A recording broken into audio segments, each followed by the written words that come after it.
Hello again folks, welcome back. Thanks again for joining me. Back with the CS80. I'm going to do a little bit of CS80 work today. What I'm going to focus on is one particular song, and this has been triggered by a fellow keyboardist who has been making comments on the video blogs, which I'm delighted at, even though they're a bit extreme.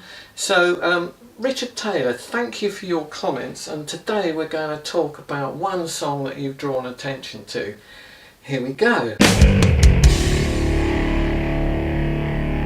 The comment that Richard's made is really about the middle 8 in one of our B-sides. It was the song called Listen to Me.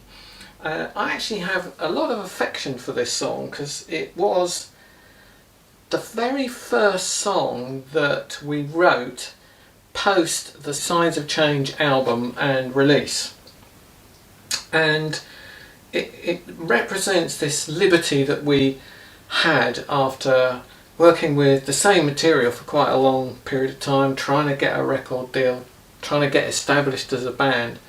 So this is pretty special. There are a number of little bits to notice about it. Let's start with the intro, and what I've done is I've used the trusty sheet that I've referred to before, and I've set up memory 1 and memory 2, and they're both on 8 feet if you know the CS80 panel settings. G, now G is one of a very popular after the fire key, that one, because songs like One Rule For You was in G, Your Love Is Alive was in G, Laser Love was in G. Well, Laser Love had 2 keys. So yeah, a popular key, and it kind of set the way. It has a bit of positivity about it. Starts in a fairly low register.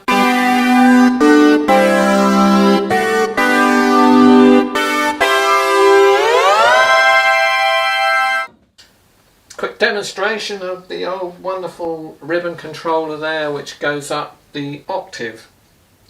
As the song progresses, I think there's a little bit of an indication of the path that we've navigated away from Signs of Change, because there are lots of components to the song. Typically a song has a verse and a chorus, and so it would go for verse, chorus, verse 2, chorus, and then it might go into another section, which in songwriting is usually called the middle 8. The 8 refers to the number of musical bars that section has. What we've done is we've got all these different sections. We've got a bridge, so you've got the chorus, and listen to me.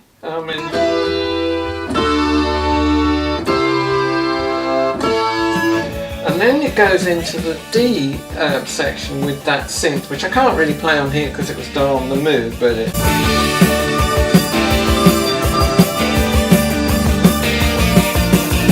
so that's a bridge between the verse. Now, intuitively, that in a style of writing a piece of music was fairly clever, even though I say it myself.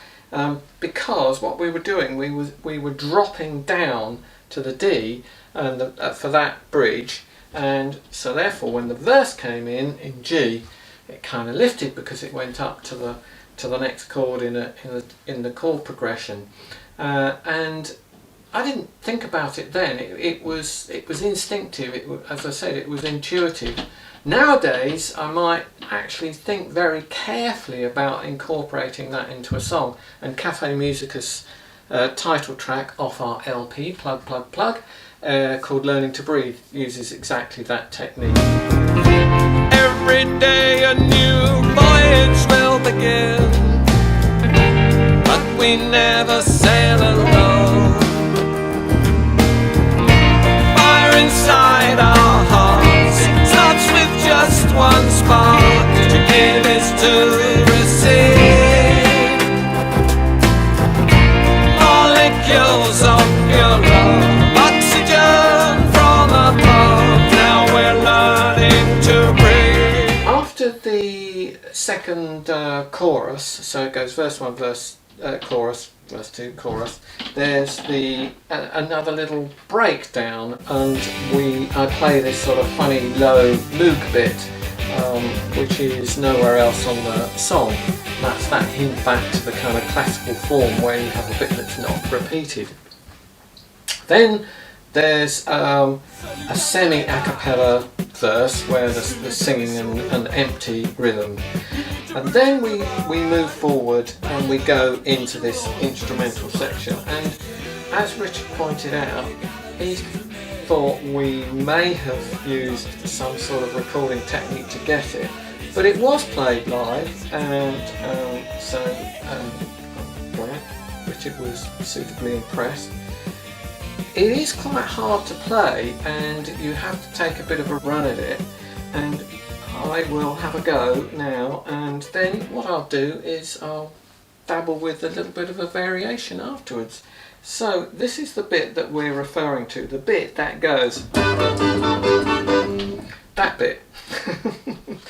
Like, okay, now I've got to remember it.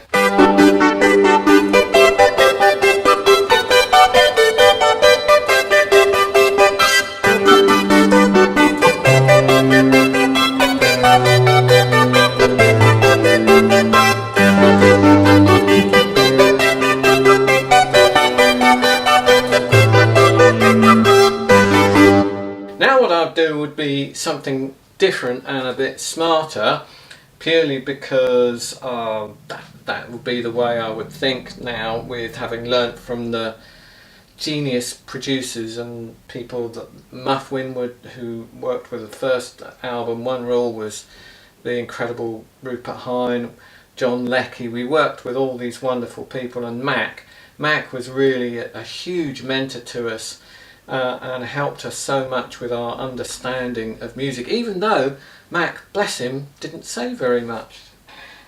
Okay, so what I would do now is I would be a bit smarter, and so just listen out for the left hand.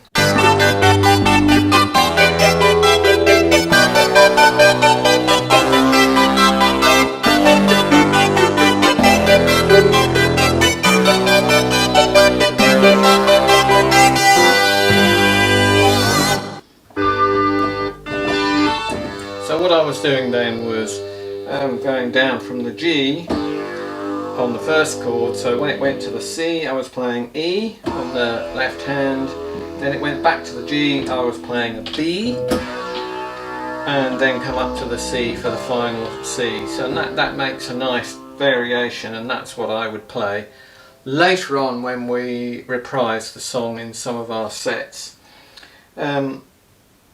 So what I'm going to do now is I'm just going to dabble with the same chords and just maybe loosen it up a little bit. So here we go, a bit more decay.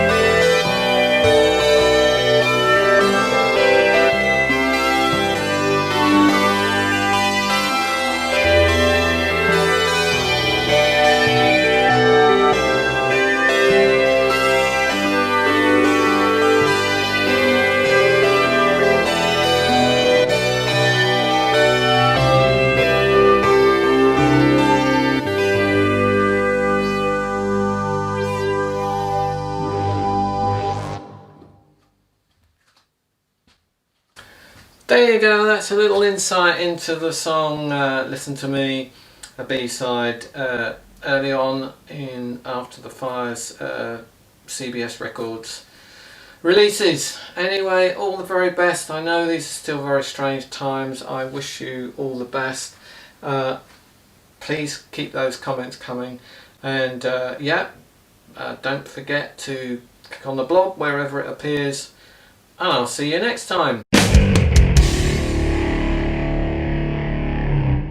My son Sam, my beautiful assistant from the live stream, he suggests that we do another live stream. So if you've got some questions or requests, get them into me.